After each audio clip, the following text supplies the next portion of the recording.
واہ حسین کا ہوا شور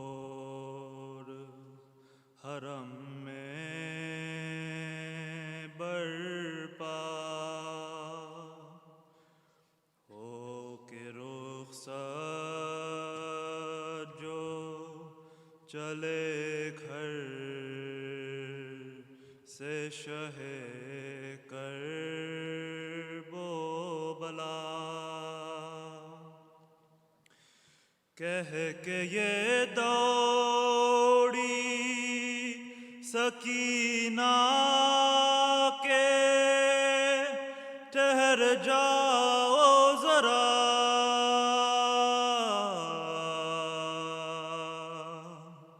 ایک بار اور مجھے گود میں لے لو بابا شین بچی کا جو یہ حال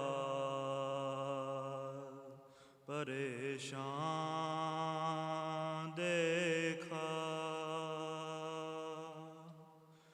رو کے فرمایا کہ کیا حال میری ماں ہے لقا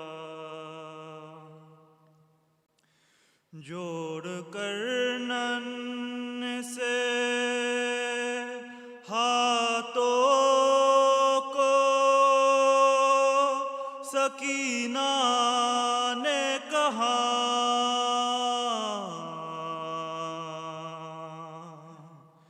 ایک بار اور مجھے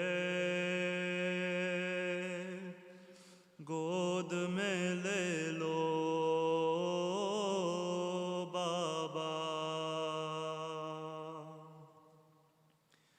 سوچتی ہوں کہ تماچے کوئی مارے نہ میرے گوشوارے کوئی کانوں سے اتارے نہ میرے وہم آتے ہیں میرے دل میں نہ جانے کیا کیا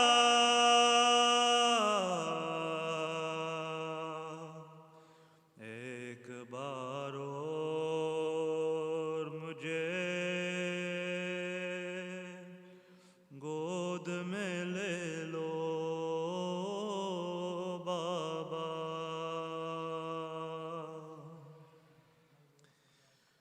بابا سینے سے سکینہ کو لگاتے جاؤ اب کہاں ہوں گی ملاقات بتاتے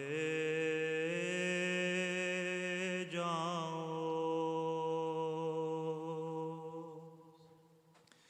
تم کو اکبر کی قسم غنچہ دہن کا صدقہ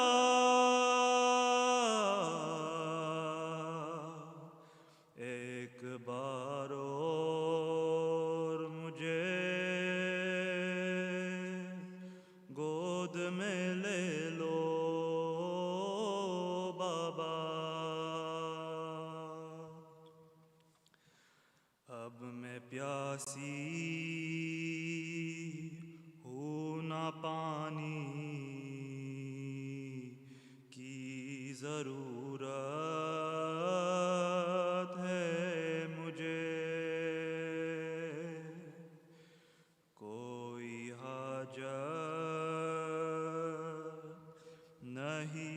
بس اتنی سی حسرت ہے مجھے، دیکھ لوں پھر سے جی بھر کے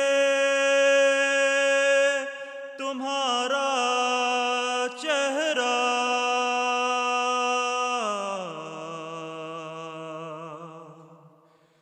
ایک بار اور مجھے گود میں لے لو بابا۔ سلوات۔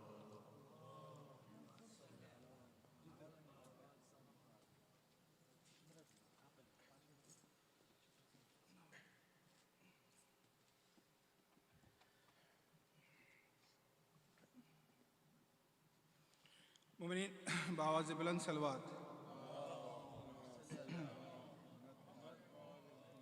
مومنین ایک سورہ فاتحہ کی درخواست ہے حاضرین مجلس، بانی مجلس کے مرحومین کے لیے، اور حال ہی میں جن کی والدہ کا انتقال ہوا تھا ان کی والدہ کے لیے سورہ فاتحہ۔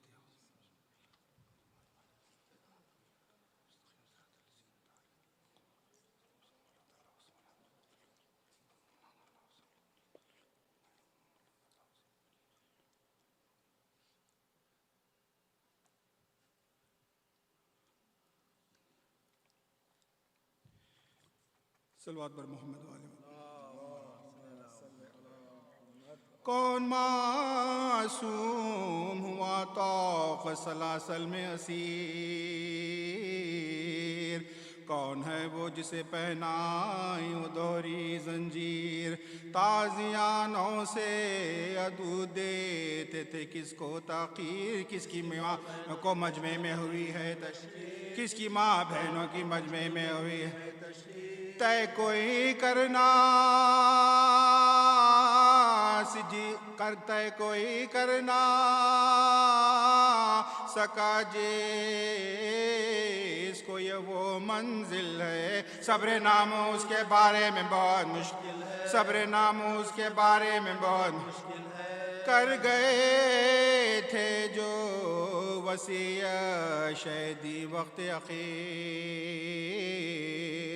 صبر سے کام لیا کیجیو باد شبیر، شکر کرنا جو پنائے تمہیں بھاری زنجیر، بد دعا دینا نہ امت کو جو زینب و اسیر، بد دعا دینا نہ امت کو جو تم جو بگڑو گے تو خالق کا غضب آئے گا، کام جو میں نے بنایا تھا بگڑ جائے گا، کام جو میں نے بنایا تھا بگڑ جائے گا، دھیان بابا کی وصیت پہ جو کرتے ہیں امام، ان کے قاتل سے بھی فرماتے ہیں نرمی سے کلام، توق پہنانے کو لاتا ہے جو وہ بد انجام، خود بڑھا دیتے ہیں گردن، خود بڑھا دیتے ہیں گردن کو شہید، یہ تعامل ہے اسے شان وفا کہتے ہیں، کہنے والے اسے تسلیم و رضا، کہنے والے اسے تسلیم و رضا کہتے ہیں، باپ کی لاش پر وہ ظلم ہوا کچھ نہ کہا، چھن گئی ثانی زہرا کی ردا کچھ نہ کہا، بازوئے ناموس کا رسی میں بندھا کچھ نہ کہا، تازیانوں کی صحیح سخت جفا، تازیانوں کی صحیح سخت جفا کچھ نہ کہا، غم سے مادر کا جگر سینے میں پھٹتے دیکھا، علی اصغر کا گلا قبر میں کٹتے، علی اصغر کا گلا قبر میں کٹتے دیکھا، سر برے ناصر دربار گئے صبر کیا در بدر کوچو بازار گئے صبر کیا قدر رکھ کے گرفتار گئے صبر کیا بے دوا قید میں بیمار گئے صبر کیا بے دوا قید میں بیمار گئے صبر کیا قدر بابا کی وصیت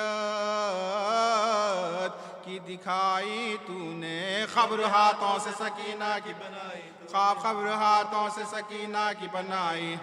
ہائے جیتے ہیں تیری خبر مٹانے والے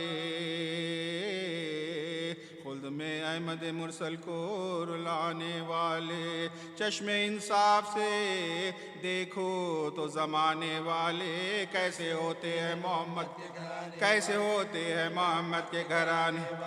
زہر پیتے ہیں گلاتے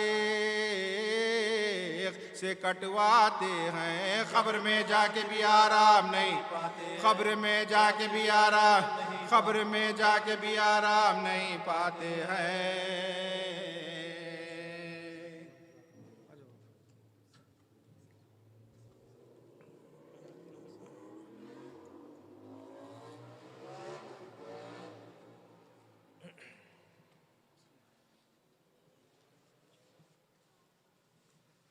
صلوات پر محمد و آل محمد ایک سورہ فاتحہ بانیان مجلس کی اور حاضرین مجلس کے ان کے محرومین کے لیے ایک سورہ فاتحہ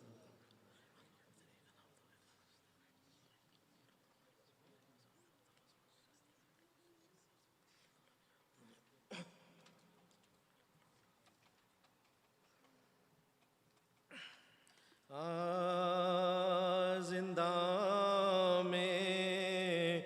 مقید ہوئے جس دام حرم شاہ انبوئے خلائق ہوا دروازے پناہگاہ بلوا ہوا اس درجہ کے مسدود ہوئی راہ سر شرم سے زنجیر پر عابد نے رکھا تھا وہ عرق شرم اسیروں کے نتن میں روتا تہرے کازو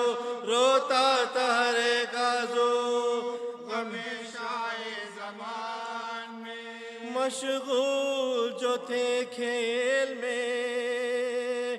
اطفال وہ سارے کرتی تھی سکینہ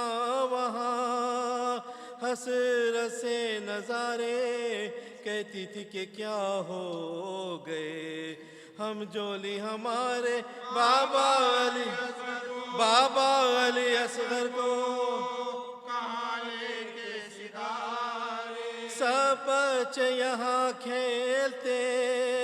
ہیں خندہ زنا ہے میں کھیلتی تھی جن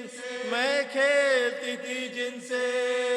وہ اطفال کہاں ہے ناگہاں نمودار ہوئی شام غریباں آیا غضب آلو وہاں شمر بدیماں ایک سے مخاطب ہوا وہ دشمن یزدہ اب جاؤ کہ ہوتا ہے مقدر زندہ ہوئے گی رہائینا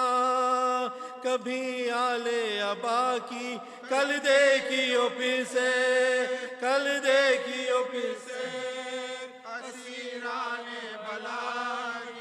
یہ سن کے پریشان ہوا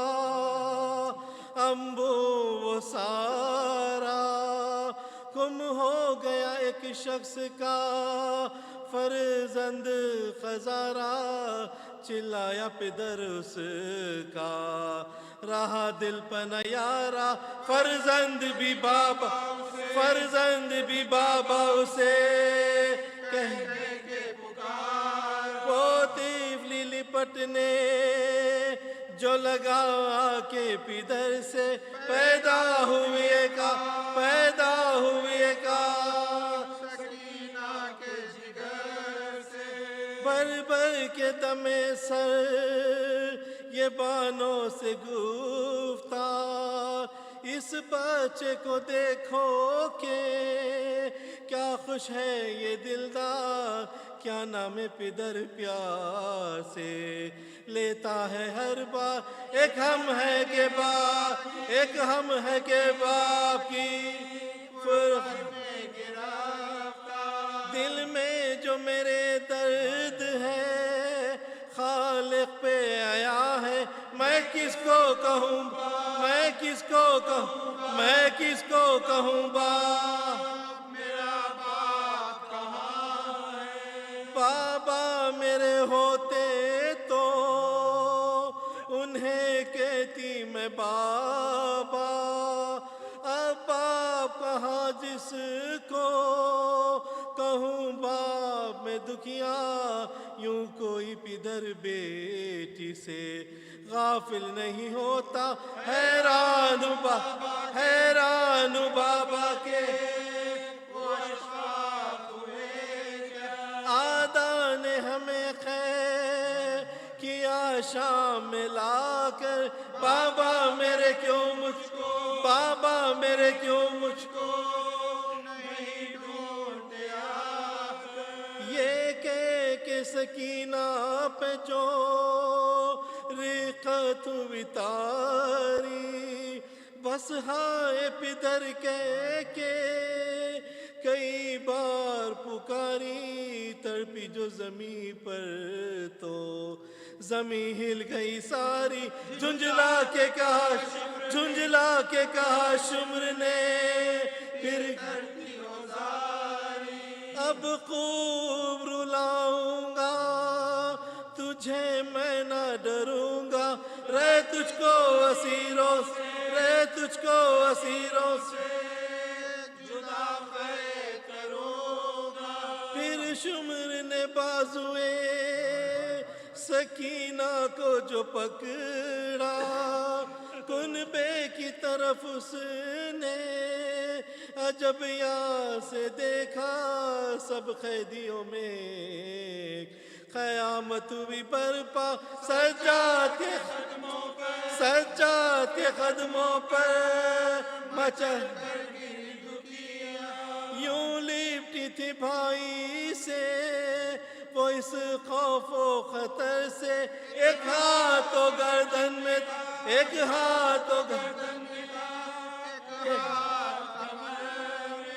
منہ دیکھ کے سجاد کا کہتی تھی وہ ڈر کر، اب آپ میرے رونے کے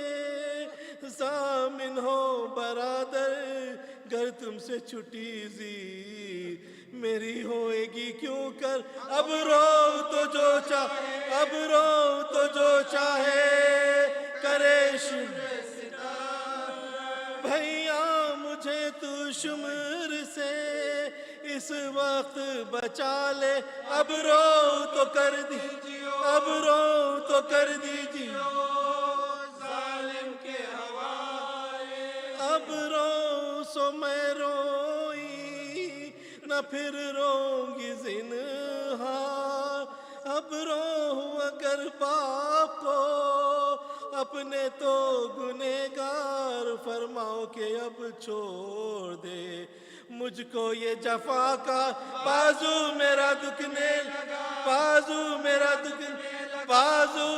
دکھنے لگا اے عابد بیمار۔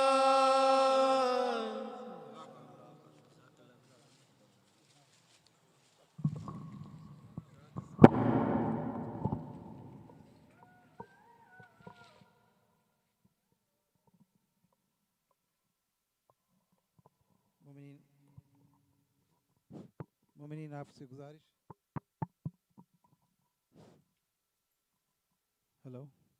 مومنین گزارش ہے کہ آگے تشریف لائیے۔ جیسا آپ جانتے ہیں کہ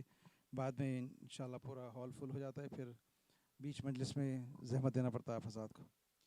اس سے پہلے کہ میں مولانا کو آج کی مجلس کے لیے دعوت دوں ممبر پہ آنے کے لیے، میں انتظامیہ کی جانب سے مولانا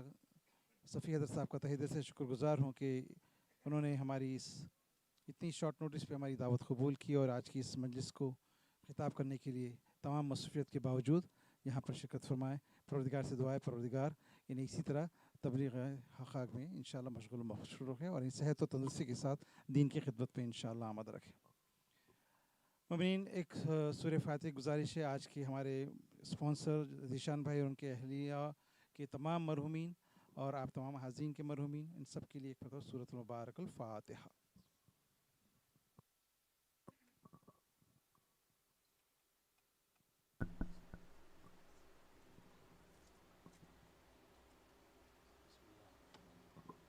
میں گزارش کروں گا حجت المسلمین مولانا صفی حضرت صاحب سے کہ تشریف لائیں اور آج کی مجلس سے خطاب فرمائیں۔ پر محمد وآل محمد باز بلند صلوات۔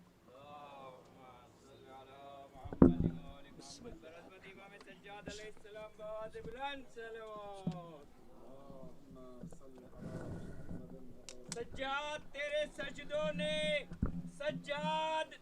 سجدوں نے تجھے بنا دیا سید الساجدین۔ سجاد تیرے سجدوں نے تجھے بنا دیا سید الساجدین۔ بابا نے تیرے بھرا گھر لٹا کے بچا لیا اسلام دین۔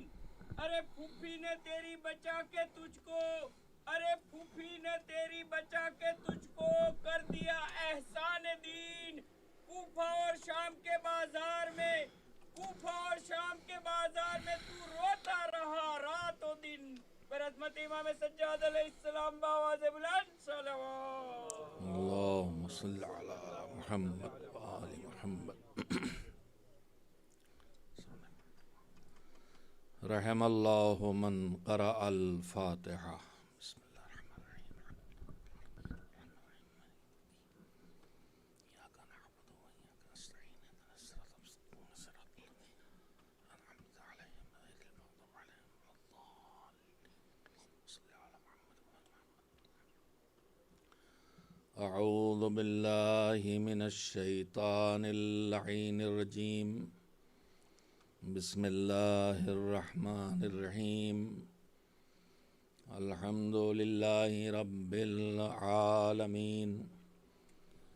والعاقبة للمتقين والجنة للمؤمنين والنار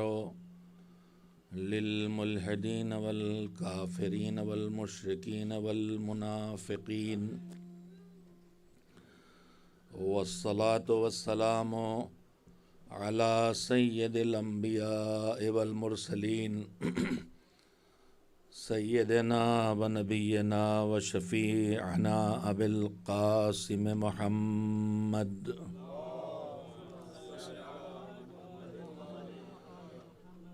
وآله الطيبين الطاهرين المعصومين المظلومين، واللعنة الدائمة الباقية على أعدائهم أجمعين من الآن إلى يوم الدين۔ أما بعد، فقد قال الله سبحانه وتعالى في كتابه المبين وهو أصدق الصادقين وقوله الحق۔ بسم الله الرحمن الرحيم۔ وإذ ابتلى إبراهيم ربه بكلمات فأتمهن قال إني جاعلك للناس إماما قال ومن ذريتي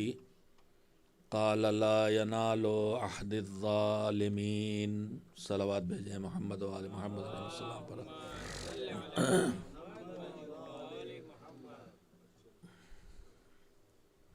سلسلہ ہدایت اور رہبری اور امامت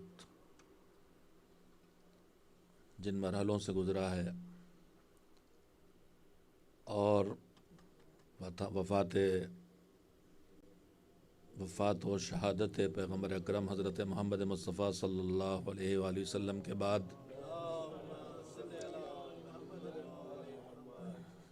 دین کو لوگوں تک پہنچاتے رہنے اور دین کو دشمنان دین سے بچاتے رہنے کے فریضے کو امامت نے زمانے کے بدلے ہوئے حالات اور بدلے ہوئے افکار اور اس کے ساتھ ساتھ باطل طاقتوں کے طرف سے کی جانے والی سازشوں کا مقابلہ کرتے ہوئے ہر دور میں دین کے پہنچانے کا کام بھی کیا ہے اور دین کے بچانے کا کام بھی کیا ہے۔ البتہ 12 اماموں کی سیرت میں جو 250 سال پر پھیلی ہوئی ہے، اور یہ بھی اللہ کا احسان ہے ہمارے اوپر کہ اسے معلوم ہے کہ یہ کچھ نہیں جانتے ہیں، لہذا نہ جاننے والوں کو بتانے کے لیے اس نے اپنے صحیفے اور کتابیں بھیجیں، اور اس کے بعد اسے معلوم ہے کہ یہ تنہا ان کتابوں سے نہ سمجھ سکتے ہیں نہ سیکھ سکتے ہیں، اور سمجھ بھی لیں تو اس پر عمل کرنے کی طاقت ان میں نہیں آ سکتی ہے، اور عمل کی طاقت بھی آ جائے تو سلیقہ نہیں آ سکتا۔ اگر یہ قرآن میں پڑھ کے 4 رکعت نماز پڑھنا سیکھ بھی جائیں تو یہ سلیقہ ان میں کہاں سے آئے گا کہ رب کے بارگاہ میں حاضری دینے کے لیے کھڑے ہو تو چہرے کا رنگ بدلتا دکھائی دے، بدن میں لرزش دکھائی دے۔ اس لیے اللہ نے نمونہ حیات بنا کے بھیج دیا پیغمبر خدا حضرت محمد مصطفیٰ صلی اللہ علیہ وآلہ وسلم کو،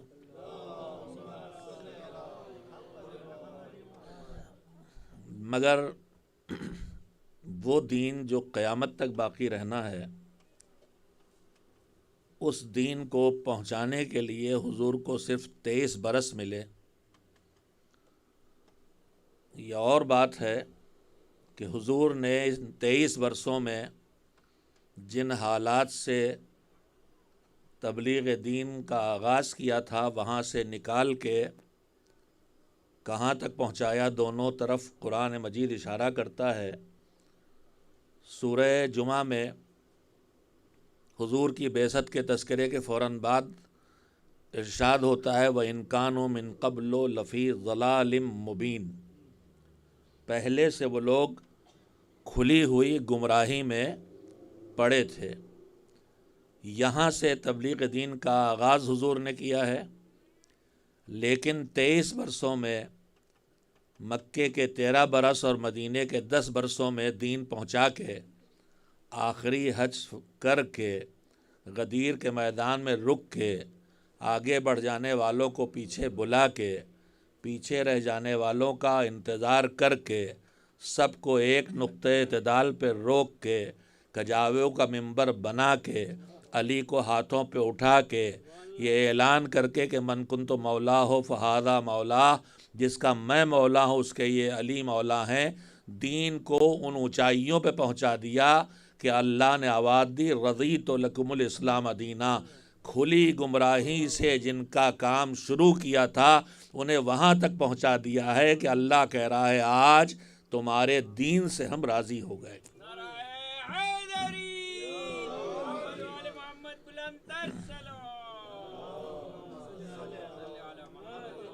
مگر ان 23 برسوں میں 13 برس حضور کی زندگی کے مکے کے ہیں، اور مکے کی زندگی میں توحید، وجود خدا کا اقرار، توحید اور شرک کی برائیاں اور معاد اور آخرت کا عقیدہ اور پچھلی امتوں کی سرکشیوں اور گناہوں اور نافرمانیوں کی وجہ سے جو تباہیاں آئی ہیں ان کا ذکر ہوتا رہا، مگر اسلام نے جو عملی حصہ